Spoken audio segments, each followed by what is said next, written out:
nasikia sauti yako ndani ya moyo, mwanga wa uso wako ni ndoto nitoayo.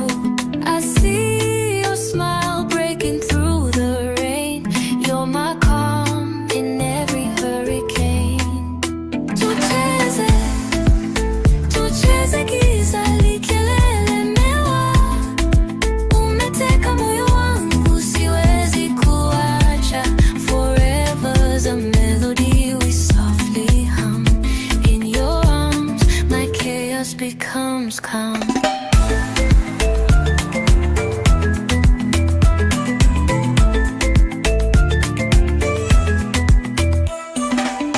Happy Valentine's weekend! I know the weekend is over, but we are celebrating love throughout the whole month. Yeah, we refuse to be confined to one weekend. We refuse to celebrate love on only one day. We are here for all kinds of love, customer love, self-love, all the love. Yeah. Welcome. We love to discuss customers. We love to discuss internal and external customers. It's great to see all of you here. There are so many familiar faces. It feels like home. There's those that are new. If you're new here, welcome. Karibu Satna. You are in the right place. This is what we do on a regular basis. Once a month we do this. And so, yeah, why not?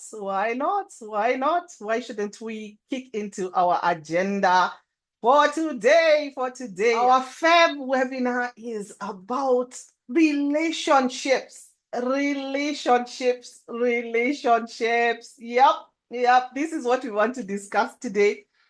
We want to discuss, in this month of love, is it possible for love to go bad? Is it possible for customer relationships to become sour? Is it possible to divorce our customers? Is it possible to fire the customer? We really must talk about this because there's no subject that is out of bounds when we are talking about customers. So we do this once a month for those who are new. Every third Monday of the month, we have different subjects, different speakers, different items. We ask for topics. We respond to the topics that members want to listen to. So make sure you calendar every third Monday of the month. If you've missed the previous ones, we have our YouTube channel that has this on it, so you can go backwards and catch up. $1 million question. In this month of love, when we are celebrating love, and I'm sure you've enjoyed the love songs that we have had just a few minutes ago, and our hearts are full.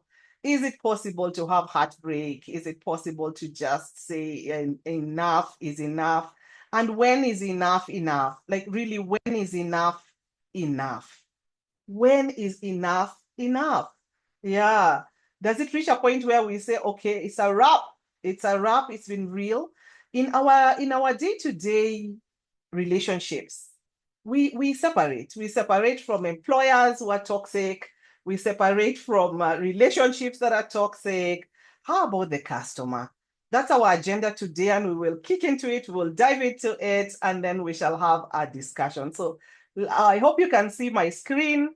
Please put your thumbs up if you can see my screen. My name is Carol Gaduru. I'm very passionate about customer experience, employee experience, and experience excellence. Been doing this forever, for the last 25 years. And if you need anything in this space, happy to mentor, happy to coach, happy to work, happy to partner, please look for me. This is my life's work. This is my purpose. So let's run with this. I've seen the thumbs up. So what do we want to do today? What do we want to talk about today? This is a build-up to last month's conversation where we were talking about whether the customer is always right. And we went through that and we unpacked it and we comforted ourselves that the customer is not always right. So we want to do that. And then we're going to look at separation, and then we look at next steps so that after this, we can know what do we do. So we're not just talking, yapping. What do we do? Where we established that the customer is not always right. That one we established. That one we said. We said sometimes customers don't read well. They don't read fine print. Some of them come with their own strange agendas. Many times they don't understand the product, they don't understand the process, they don't understand the service. Some are very strange and even want to shortcut the system, shortcut the process. So the customer is not always right, we said, but we said the customer is always the customer, and that the customer must be handled as a customer, even when they are not right. So what about when there's this customer conflict situation? When the situation is really at a point where it's not working. And as we always say, it must be win-win. If it is not win-win, it's not all right. It should never be win-lose. We as businesses, we as corporates, we as consultants, we as traders, we as whoever we are, it should never be win-lose. We should not be losing and the customer is winning. That one, no. It should not work like that. Or the customer should not be losing and we are winning. It should not work like that. It should be win-win. Whatever the customer came to get from us, we are winning. They are winning. Everyone is winning. So we need to evaluate when things have gone crazy. Is it still win-win? If it's not win-win, we examine. We should not be sacrificed at the altar of the customer is always right and the customer is the one with the money in their pockets, and so we're going to bend over backwards and be stepped on and be crushed. No, it's not sustainable. It's not sustainable. So question at hand, customers sometimes can be bullies. The bullying customer.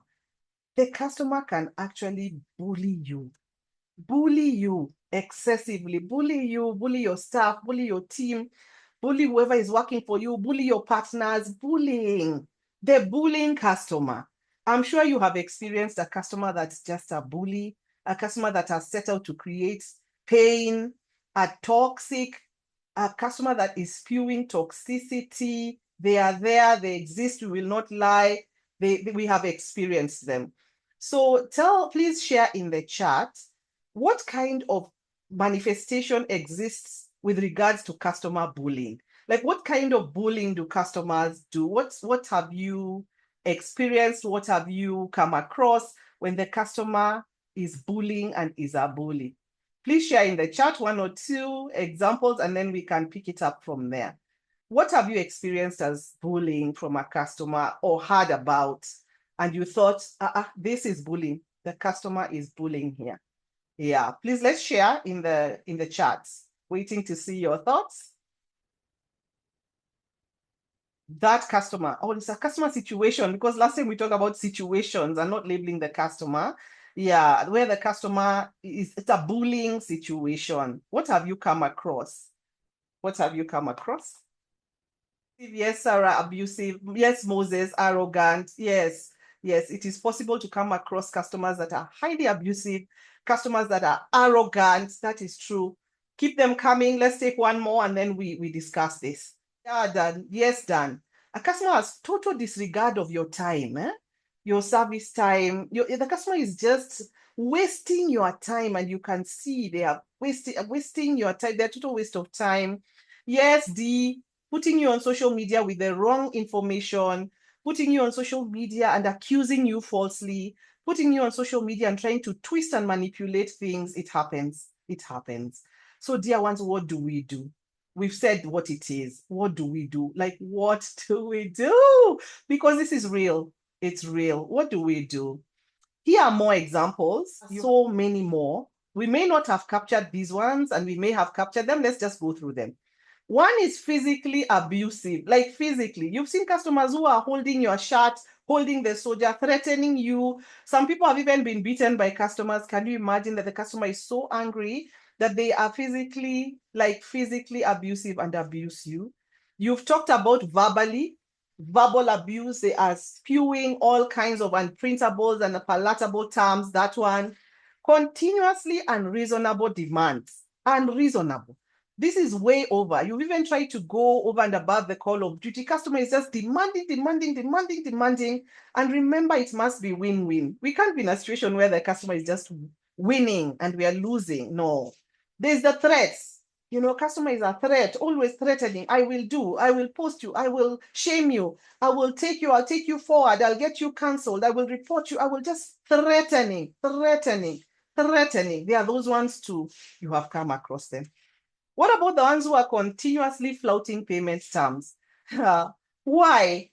They don't want to follow due process. They want to create their own process. They don't want to pay. They are supposed to pay. They are taking you around in circles. The amount of time we are taking to chase the payment is just pain in itself. It has ceased to be a pleasant relationship. It's just pain. Yeah, and where payment is concerned, it's even double pain, like double pain.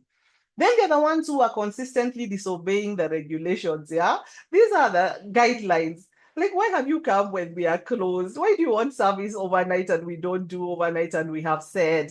Why are you sending your details in the wrong manner and expecting that service will be done consistently? We're not talking about the first time mistakes or the second time. This is very about impunity. Like impunity, you just want to do what you want to do, how you want to do it, when you want to do it, because that's just how you are, and you must bow down to me because I'm the customer. There are those ones too. And the ones of transgressing contracts and agreements, yeah, then they want to pull out the contract and show you that you're wrong. They want to override you, and you have a contractual agreement, you have something documented, and we must always document in business, where we are interacting with customers as best possible. If we can document. And if we've had a situation where there's conflict before, we use that to document very fast, because we may not be able to think of everything at a go. But if something happens to us or we are seeing the risk, we document. And the last one on this list is sexual harassment. You have come across this, where the customer is very inappropriately interacting with you. You can just see they want things that are untoward. The boundaries are being broken. They are speaking in a manner that is very, very, very uncomfortable and unacceptable. And those boundaries are there. And many times our team members, in the spirit of the customer, quote unquote, is always right, or we need to handle this customer in this manner, sometimes get afflicted and affected by this, and really, it's a no. So this whole list is a no. If customers are doing this continuously and consistently, and we have really tried our best to fix it, it's not acceptable. We are in business. We are in partnership with customers. It should work for all of us. It should not just be about being stepped on. We should not be afraid to speak up. We should not be afraid to call out the customer. And this is a fundamental truth, that the internal customer is more important than the external customer. We talked about this last week as well, when we're talking about the customer is not always right. Because what happens when a customer is bullying? Who is suffering? It's the staff. Who is suffering? It's the internal customer. Who is suffering? It's the people serving. Who is suffering? It's the ones who are taking in the abuse. And so if your team, your staff, the people that you partner with to deliver products and services to the customer are suffering, they will not deliver great customer service, and it will not yield great customer experiences. There'll be fear, there'll be toxicity, there'll be intimidation. We cannot operate at our best in a space of that. And so if we have tolerance for abusive customers, then the internal customer is the sufferer. And we don't want our internal customers to suffer. We don't. Because customers will never love a company until the employees love it first. The employees must speak well of the company. The employees must have a good rapport with leadership. The employees must love what they are doing. They must love coming to work. They must do their best. They must feel that they're in the right place, so that they may deliver, and not just deliver, but anticipate, meet, and exceed customer expectations, as we always say. So if our employees are suffering because of this bullying customer, if our employees are hurt because we've taken the side of the bullying customer, if our employees feel like I am not safe in this place is not safe for me psychologically, emotionally, physically, mentally, this is not a safe space, then everything will go bad. We want a space where our internal customers are thriving. They come to work, they work for us, they feel well at work, they feel like they're in the right place.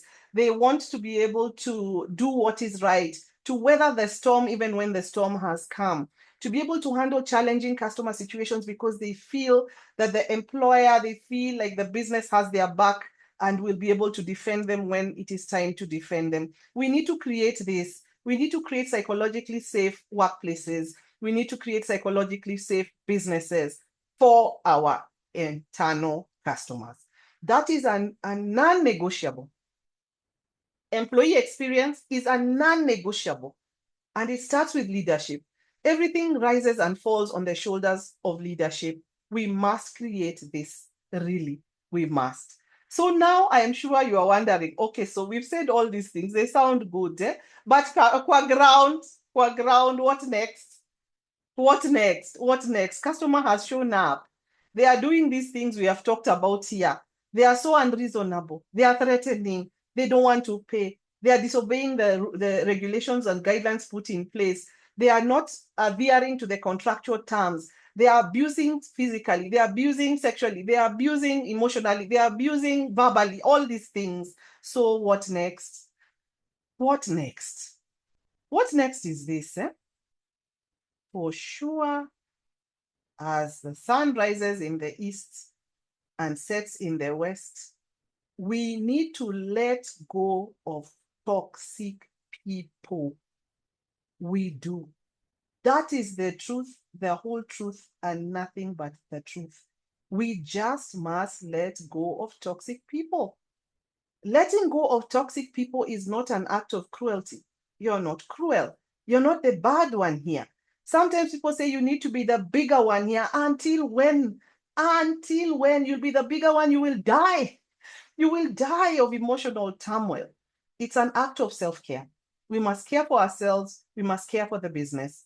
And as we say in customer experience and employee experience, we are the first customers. So we must put efforts, we must put guardrails, we must put boundaries.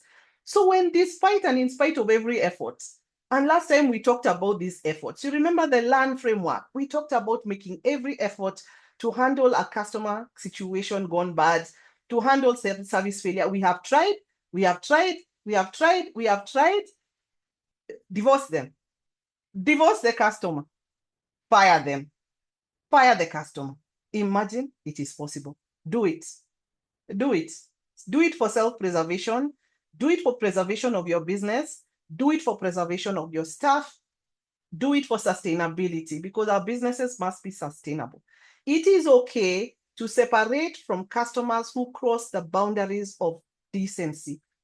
There is a line. Remember that red line. If you're Kenyans, Olelenku drew a red line. If they cross the line, that's it. That is it. There are some lines that cannot be crossed. So how? We are saying divorce them. How do we do it? How do we divorce the customers? How do we do it? Yeah, how do we do this? How do we do this? There's a guide. First of all, there needs to be a very clear stand. Like, we must take a stand that the business will not tolerate this. We should say it. We should say it. Many businesses have notices. We've seen them, Airlines have notices, hospitals have notices, restaurants have notices. Many places have notices that say, and posts even online, that they will not tolerate, they have zero tolerance for disrespect to their staff. That one they have. It used to be called management reserves the right of admission. For sure. Management reserves the right of admission. For real, for real. Although in customer speak and in customer service language, that is very amorphous. It doesn't quite communicate. What does it say? We need to be explicit. Clarity is king. We need to be explicit what we are saying. If we are putting it up on our website, if we are putting it on our socials, if we are putting it up in the premises, wherever we are putting up this notice, it needs to be explicit that our staff are to be respected and that there will be zero tolerance for disrespect to the staff, and that the business then reserves the right to do business with you or otherwise. So we need to craft that in a language that our customers will understand. So scripts exist. In all these many years I have done customer experience and employee experience work, this is the blog that I have found is super. We'll post it in the chat. It even has scripts you can go and customize. You just customize the scripts and gently disengage, gently disengage from that customer. Disengage. And we should not have any fear. We should just disengage, but disengage well. Yeah, we should separate well. Here is an example of one. This is one example of a script from that blog. There are many. Go in there and check them out and customize for your business. So very polite. Recently, I've been noticing some problems with our working relationship. Although it's not easy to say, we may not be right fit for you. Another organization might be right fit for you. We will not be able to assist you going forward. Please be very clear here. Assist you going forward. Thank you for the understanding. This is how we are separating. This is what you're expecting from us. Bam, done. And then if the customer comes back very aggressive, there's even a better follow-up script here. Thank you for the feedback. This decision is final. As we mentioned, here is the list. Send them off.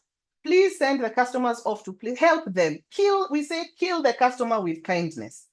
When the customer is being untoward and being too crazy, kill them with kindness. Just kill them with kindness. Tell them you can find it here.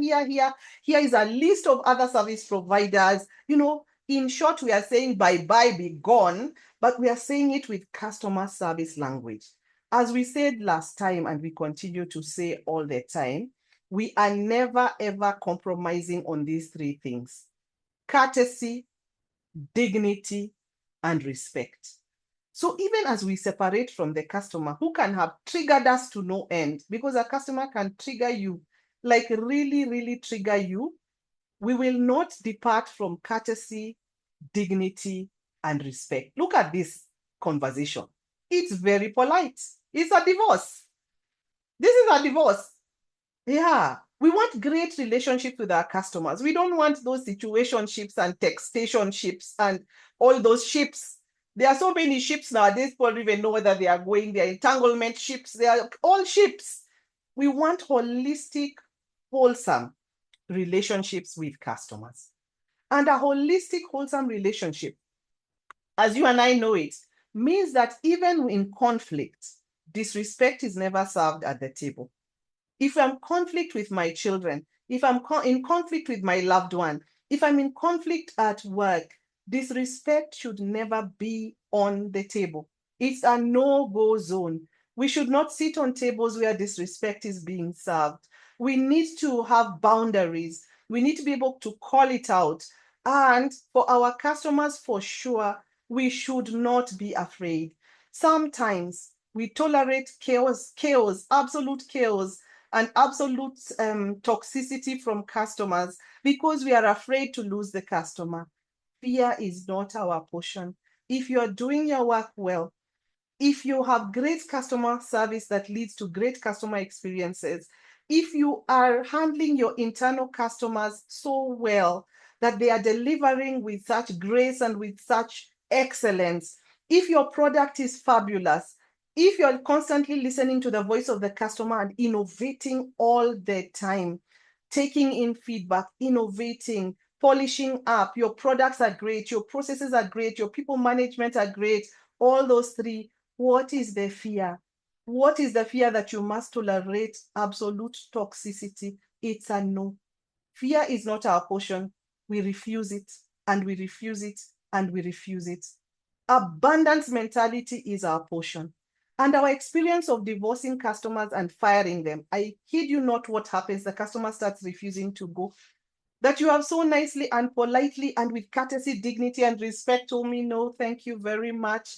We serve our customers here with zero tolerance for this. This far we have come. It looks like we don't have a meeting of values. It looks like our ethos is not in the same space. And so we have chosen to separate gently and kindly. Here are other options. We will not be serving you from today. We request that you take your business to the next. The customer starts refusing to go. They say, no, but no, I know you didn't mean it like that. I know, I'm sorry, maybe I overreacted, maybe I tell you. And you see nowadays customers record us, they screenshot. So even if you separate from a customer and they want to go and publicly humiliate you on social media, what do they have? They have a recording of you speaking with dignity. You have not been triggered. You have not sunk to base level like them. You have refused to be sucked into toxicity because that is not you. And that's not how your business works. That's not how your stuff works. They have screenshot the emails that you have sent to them. They have screenshot the text and they are posting. What will people see? Because who are we afraid of? We're afraid of what will people say, right? That's a big fear. We're afraid of reputational damage. That is also a big fear. But when we are standing on this principle of courtesy, dignity, and respect, as we discussed last week, consistently, continuously, without fail, this is our way of life. This is our culture. Everybody in the institution knows it is courtesy, dignity, and respect, and it cannot fall away from this. Nobody can threaten you. Nobody can, in Kenyan speak, bogo you. How can they bogo you and you are just delivering even in a separation situation with such grace?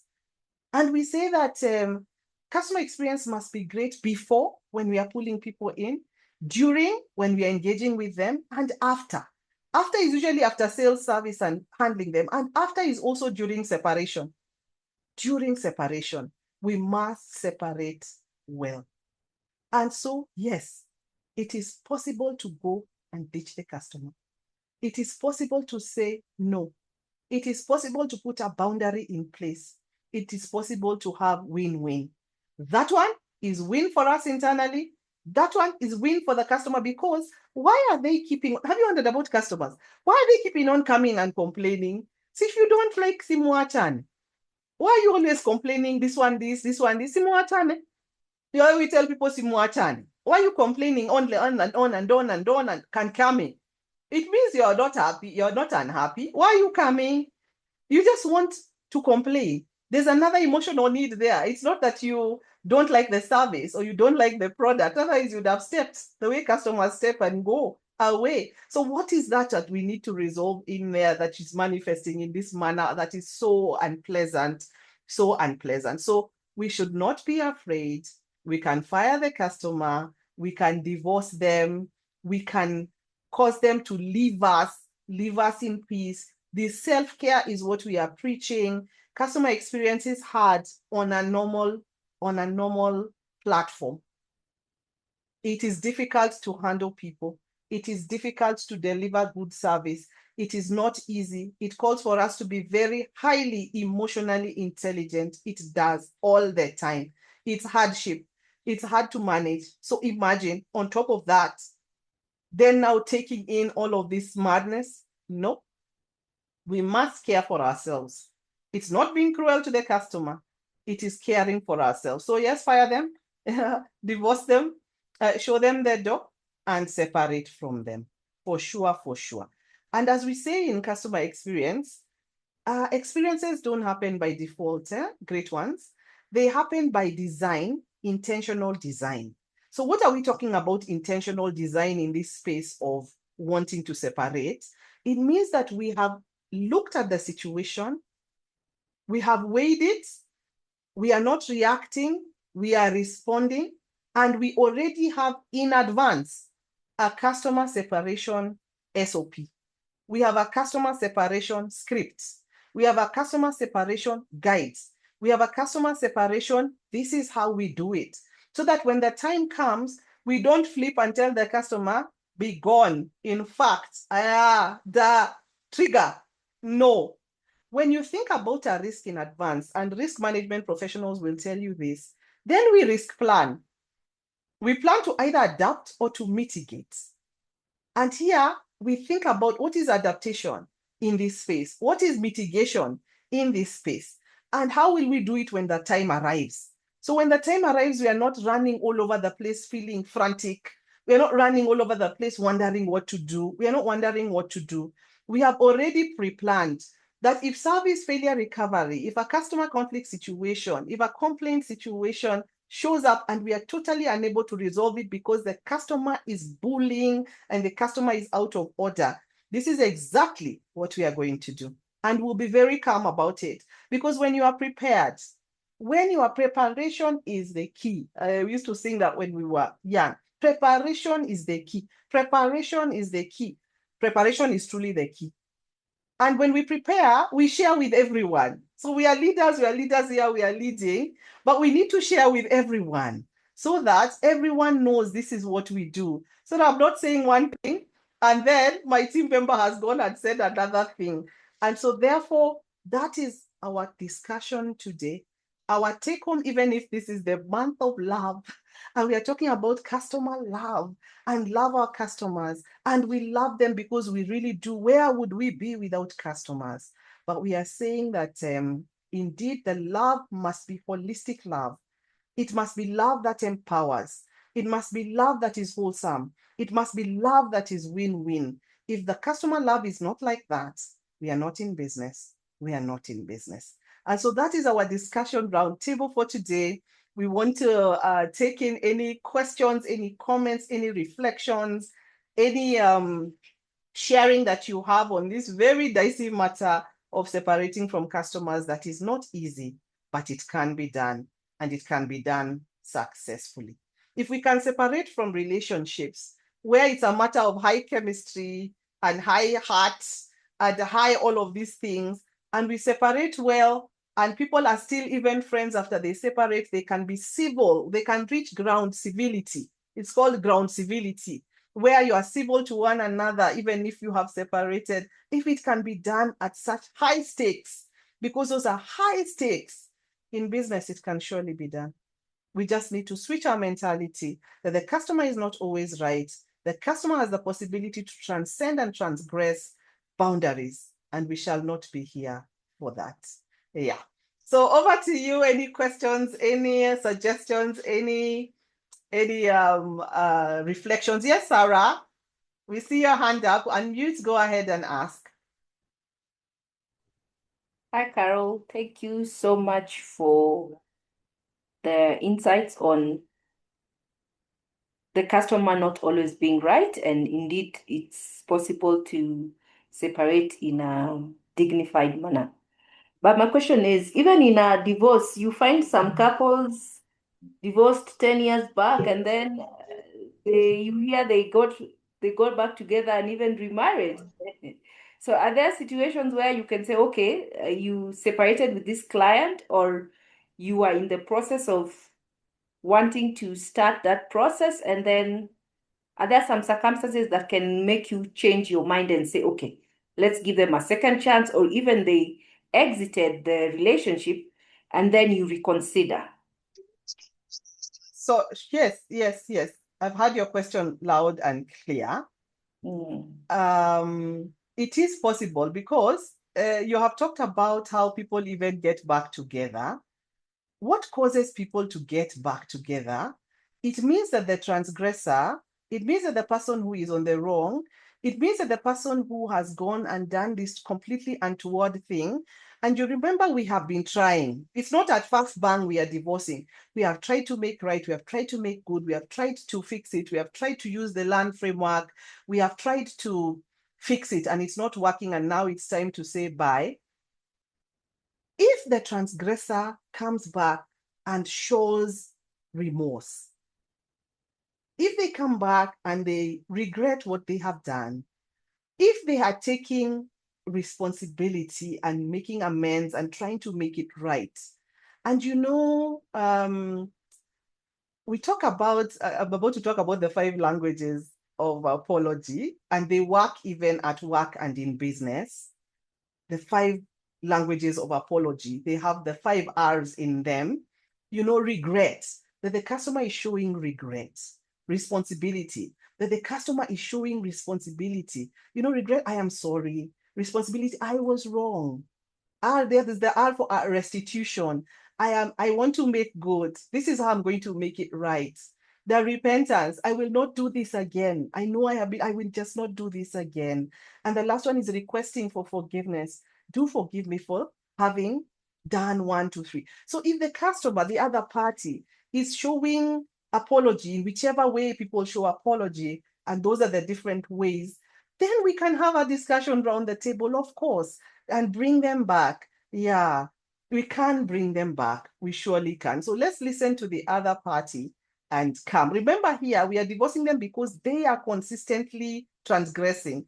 This is not a situation where we are the ones who have done something wrong. That's different, and we have discussed it, and we will continue to, and it's also on our YouTube program. So yes, very, very possible. And this is not just for customers. This is also in life. This is for friendships. You know, friendships can cause you such harm. This is also for relationships as well. So we need to know our own language of apology, ours.